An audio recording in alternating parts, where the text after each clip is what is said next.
dimanche le 27 septembre. Aujourd'hui, il fait déjà 20 degrés, il annonce un 25-26. J'ai l'impression que c'est la dernière vraie belle fin de semaine de l'automne. Les prochaines vont être plus froides, plus pluvieuses. Je vais en profiter pour aller faire une inspection profonde. J'avais plusieurs ruches la dernière fois que je suis venu qui n'avaient plus de couvain, qui avaient des signes que c'était celles qui avaient fait les essaims que j'ai récupérés. Donc je vais valider si j'ai des reines, si j'ai des œufs, donc des reines pondeuses, et si je les vois, je vais les marquer. Ça va me faciliter la tâche l'année prochaine. Si jamais il n'y a pas d'œufs et que je vois pas de reines, je sais pas ce que je vais faire. Peut-être des fusions, les laisser aller. Je suis encore un peu dans le néant par rapport à ça. Alors, je vais y aller avec l'essaim numéro 1, celui qui est resté à la première capture. Alors, la cruche de sirop est à peu près intouchée cette semaine. Je n'en remettrai pas aujourd'hui. Alors, ça ici, c'est une boîte que j'avais pris à une ruche qui avait plus assez de population. C'était des cadres qui étaient à peu près...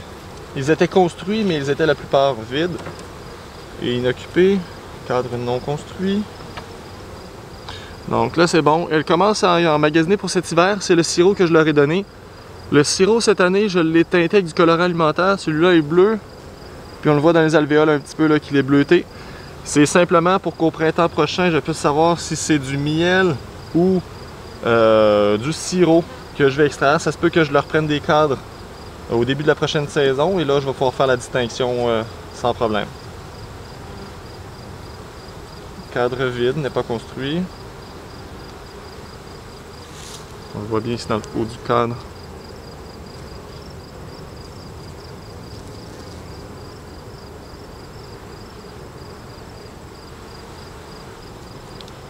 C'est bon signe aussi parce que là, il commence à l'operculer, les orifices se réduisent tranquillement. Ça veut dire que oui, c'est du sirop que je leur ai donné, mais il a rapidement atteint le taux d'humidité qu'il a besoin pour être operculé et conservé au cours de l'hiver. L'étage est à peu près plein. L'espace qui était disponible dans l'étage est plein de sirop. Elles n'ont pas vraiment construit de cire par contre. Mais dans tous les cas, là, elles ont vraiment un solide étage de cadre de sirop sur le point d'être operculé. Donc, elles ont plus de réserve que ce à quoi je m'attendais qu'elles auraient là, à ce moment-ci de l'année. Vu que c'est un essaim de septembre, je m'attendais pas à ça. De la cire qu'elles ont construit ici aussi. Vide. De ce côté-là, c'est leur cire également. Également vide.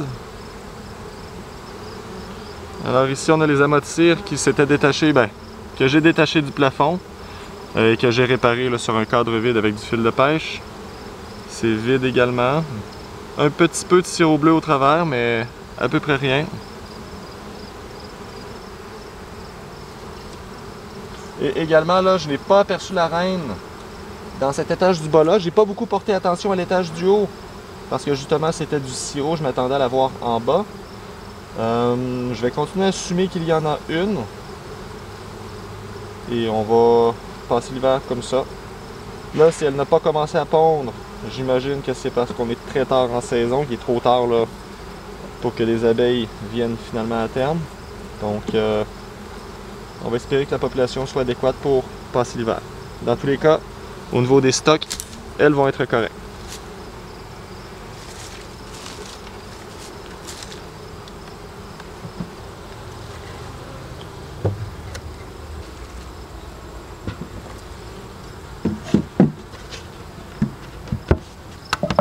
Je vais continuer avec le deuxième essaim. Ça, c'est celui qui est retourné dans l'arbre une deuxième fois.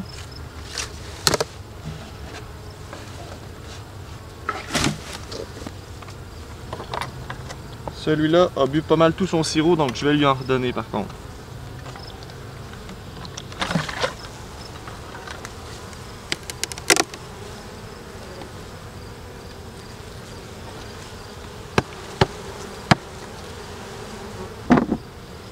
Alors cet essaim-là s'est fait offrir les cadres lors de ma dernière extraction, il y a 2 semaines. Donc normalement, elles doivent avoir commencé à accumuler, operculer et réparer les cadres qui leur ont été donnés.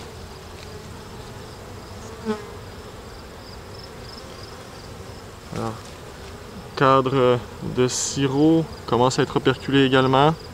Donc elles ont été efficaces à ce moment-là. Ils commencent à accumuler beaucoup aussi. Ça va très bien.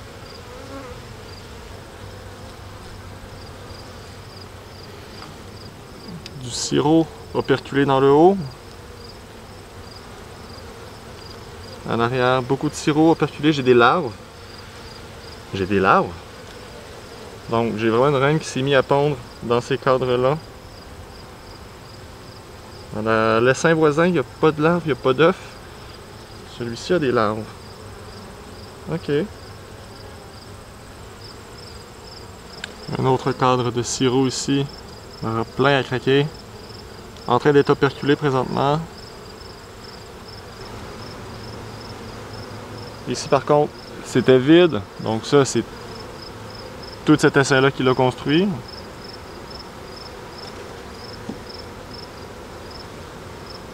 Pareil pour ça ici. À l'intérieur, on a du sirop rouge. On voit une petite teinte rouge aux opercules. On le voit un petit peu mieux peut-être par l'arrière.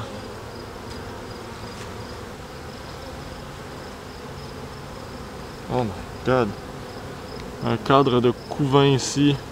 Il est beau, il est plein. Donc j'ai vraiment une reine dans cette colonie-là qui est super bonne pondeuse et qui a commencé à pondre immédiatement quand ils ont accepté la ruche. Et dans la voisine, soit il n'y a pas de reine, soit ça ne tente pas de pondre tout de suite. Les deux côtés sont pareils. Incroyable. Alors j'ai déjà plus d'espoir pour cet essaim-là que pour l'autre.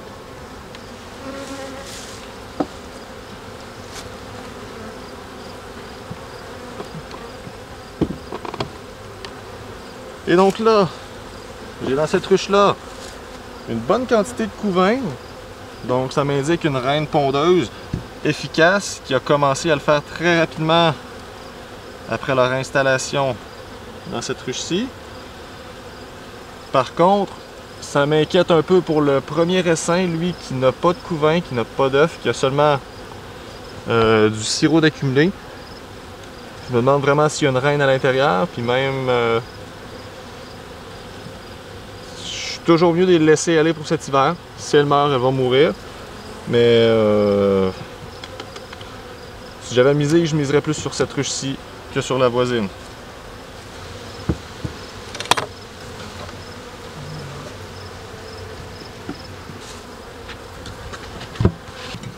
Alors, je poursuis avec une des ruches qui peut être responsable des essaims. Elle avait des cellules de reine ouvertes la semaine passée, pas d'œufs, pas de couvain. Pas la semaine passée, il y a 2 semaines. Donc là, j'espère voir des œufs, des larves, du couvain. Peut-être croiser la reine.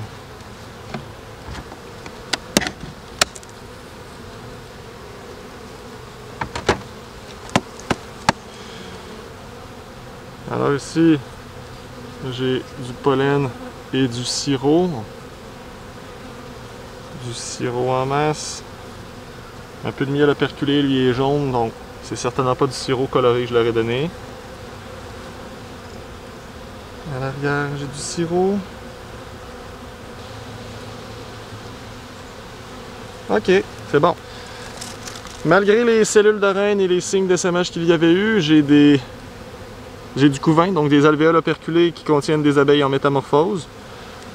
Au travers, j'ai des larves. Donc il y a 2 semaines, quand je suis venu, il n'y avait pas d'œufs, il n'y avait pas rien. Donc maintenant, j'ai une reine pondeuse qui est à nouveau en train de créer des abeilles pour l'hiver. Donc ça augmente leur chance de survie là, à l'hiver qui s'en vient. Je vais espérer qu'il y en ait le plus possible qui ait le temps de se transformer pour qu'on ait des abeilles à longue espérance de vie pour traverser la saison froide. Et j'en ai également de l'autre côté. Donc du couvain operculé et des larves mixées au travers.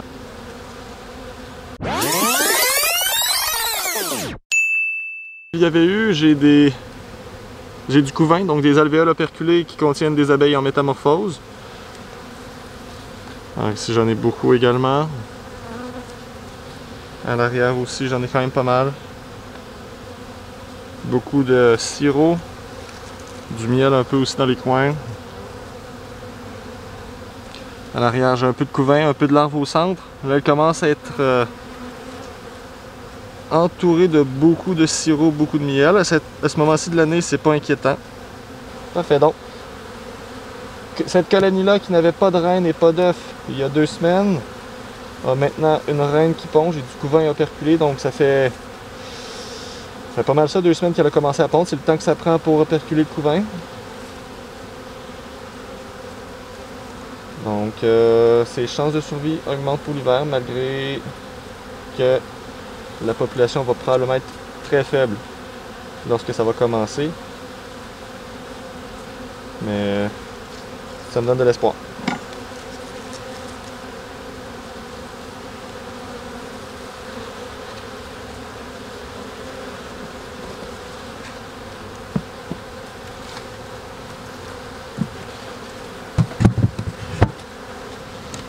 Je poursuis avec une deuxième ruche qui avait des signes d'essaim, donc des coupettes de reine qui étaient ouvertes, une absence de couvain, une absence d'œuf.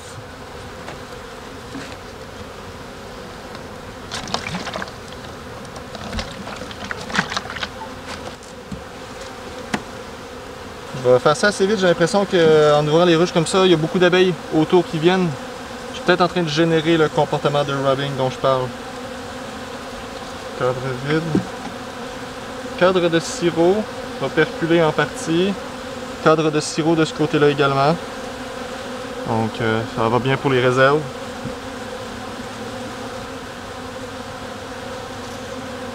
Ok, j'ai du couvain. Donc j'ai une reine quelque part dans la ruche qui pond. J'ai beaucoup de sirop. Donc je vais refermer la ruche. Là, il y a énormément d'abeilles qui sont probablement pas de cette ruche-là qui viennent dans celle-ci tenter de voler des ressources. J'ai vu du couvain, j'ai vu ce que j'avais à voir. Je m'en regarde un dernier et je ferme le tout. Ouais, c'est parfait ça. Donc j'ai quand même pas mal de couvain, j'ai des larves. Ça va, je suis très satisfait de ce que je vois présentement. Et là, je vais leur donner les chances de se défendre là, puis de réduire l'entrée. C'est aberrant.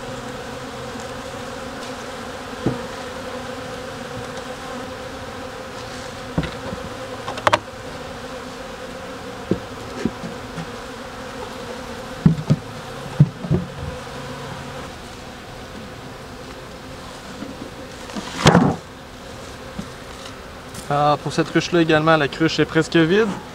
Je vais faire un profil.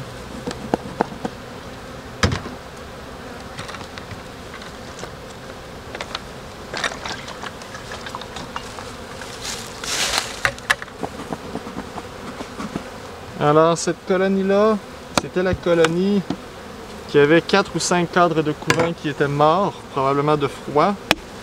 Donc, je vais valider si la reine a continué à pondre, si le ménage a été fait sur ces cadres de couvain-là.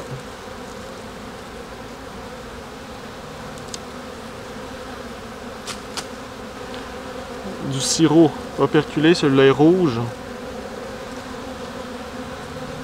Donc à l'arrière, c'est les cadres qui contenaient du couvain qui sont en train de se faire nettoyer. Il reste seulement quelques alvéoles qui sont pleines. Sinon, ce cadre-là va être vide à la suite. Ici, j'ai un petit peu de couvain en métamorphose, de l'accumulation de sirop. Il y en a du bleu, il y en a du orange un peu au travers. Dans le haut, c'est operculé. À l'arrière, j'ai un peu de couvain, du sirop en masse. Donc la reine, elle, je l'avais aperçue, elle a son point bleu, donc elle n'a pas quitté, c'est vraiment juste...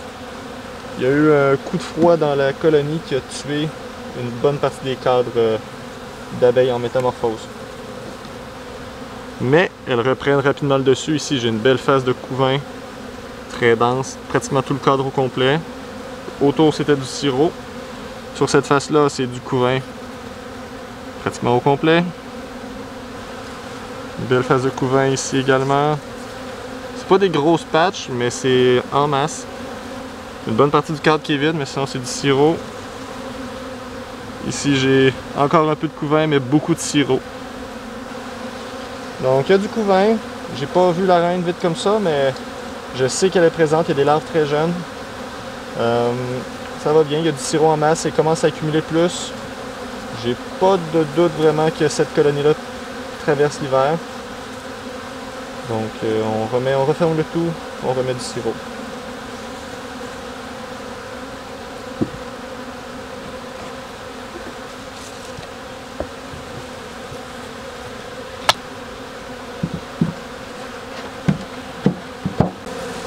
Et donc là, après avoir ouvert mes 2 essaims et les 3 petites ruches qui étaient le plus à problème, je réalise que je peux pas tant poursuivre les autres inspections là.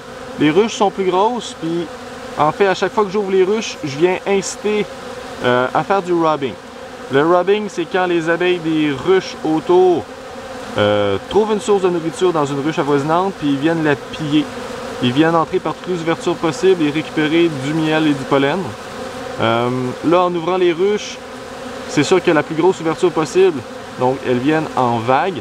Et là, quand je referme le tout, là, il y a seulement quelques petites portes, mais ça se bat tout le tour, là, ça devient quand même stressant pour la ruche qui est assaillie. Là, c'est certain, les ouvertures ne sont pas les plus grosses, j'ai quelques pouces d'entrée à peine, 3 ou 4, mais c'est souvent les colonies les plus faibles qui se font assaillir, donc à ce moment-là, il faut qu'elles se défendent, et c'est énergétiquement coûteux. Et un signe typique qu'on est en présence de rubbing, c'est qu'on a des abeilles qui vont voler tout le tour, qui vont essayer d'entrer par toutes les ouvertures possibles. Donc, dès que la moindre petite odeur de nourriture accessible, elles essaient d'y entrer, vont faire le tour. Et là, ça vient se concentrer sur les portes parce que c'est vraiment les seules ouvertures possibles. Et là, c'est la bataille générale. Et là, le rubbing peut devenir assez intense. Présentement, sur cette ruche-là, j'ai 3 entrées. J'en ai une en bas ici, dans la tôle. J'en ai une à gauche, là où la tôle ne recouvre pas l'entrée qui était là initialement. Et j'en ai une dans le haut de la ruche. Et là, présentement, il y a des attroupements d'abeilles autour de ces 3 entrées-là. Et il y a les abeilles gardes de la ruche qui repoussent les abeilles qui tentent d'envahir et de venir piller les ressources à l'intérieur. Et là, le seul moyen qu'il y a en fait pour éviter le rubbing, ou plutôt diminuer son intensité et sa durée, c'est de faire en sorte que les entrées soient facilement défendables par les abeilles de la ruche haute. Et donc là, je vais essayer de venir fermer une des entrées.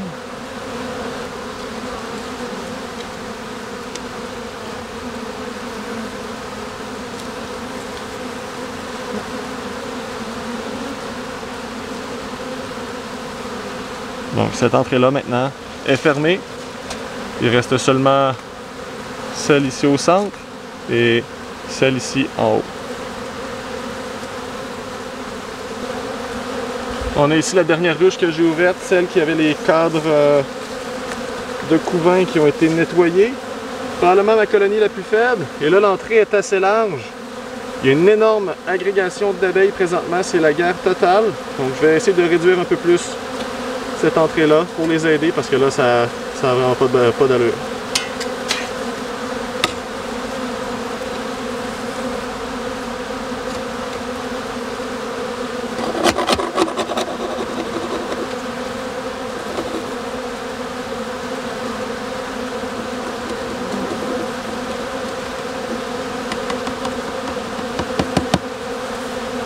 Donc là, j'ai vraiment réduit l'entrée de beaucoup, pratiquement de 80%. Il reste seulement une petite entrée carrée ici sur le côté, beaucoup plus facilement défendable, et une petite entrée sur le haut qui est également facilement défendable là, pour les abeilles. L'entrée du haut, je préfère toujours la garder ouverte parce que présentement à l'automne, on veut faire assécher le sirop ou le miel ou le nectar pour le transformer en miel et l'operculer. Donc en gardant ça ouvert, ça permet à l'humidité de sortir. Présentement, ça permet aux abeilles envahissantes d'entrer, mais c'est un petit trade-off qui est correct à avoir. Et déjà, ici ça va devenir moins pire là, avec un goulot, avec une entrée plus petite comme ça. Ça va être plus simple de défendre pour les abeilles de la ruche.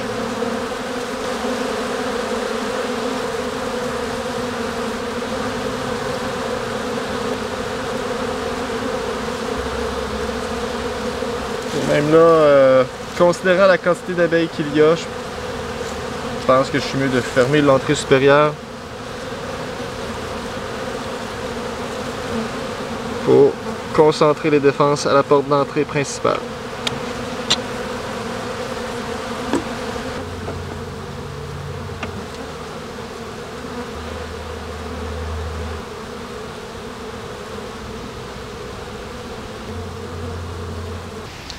Alors j'ai pu inspecter rapidement mes ruches les plus petites, y compris les 2 essaims.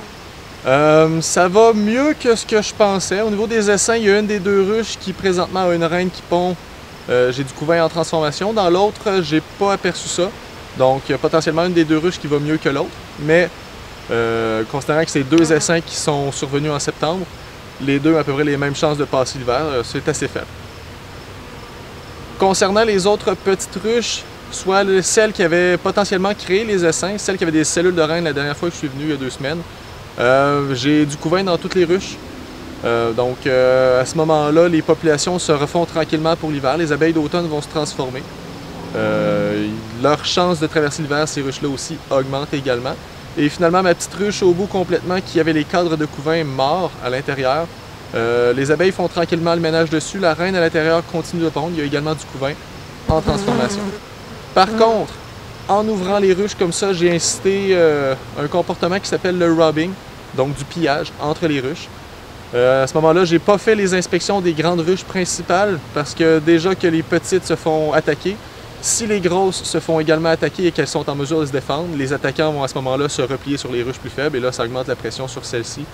Je préfère attendre peut-être une semaine avant d'inspecter les grandes ruches. Dans tous les cas, j'ai refait un refil de sirop dans toutes les cruches et l'accumulation de ressources se fait assez bien.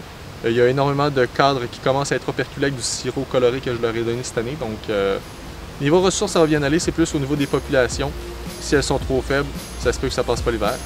Là, c'est pas entre mes mains. Là, c'est vraiment peut-être au niveau de la température. Si les températures chaudes durent plus longtemps, ça leur laisse plus de chance. Mais l'hiver arrive assez vite.